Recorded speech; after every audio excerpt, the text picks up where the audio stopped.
देखिए चौधरी साहब, ये धंधा आज का तो हो नहीं रहा, सालों से हो रहा है।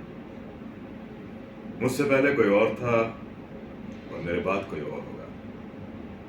हमें ये बात एक्सेप्ट कर लेनी चाहिए कि नशा बेचने वाले भी खत्म हो जाते हैं, नशा करने वाले भी। पर ये नशा कभी खत्म नहीं होता। गंदा है पर भाई साहब धंधा है।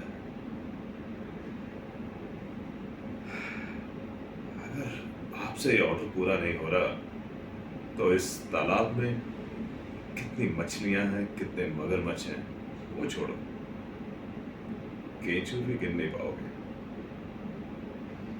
तो हमारी मराठी में कहते हैं ना, आम्ही पर्वता नहीं। लगी समझ?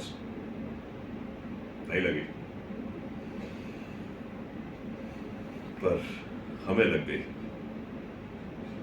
जल्दी कीजिए, टाइम नहीं है और हम टाइम देंगे भी नहीं।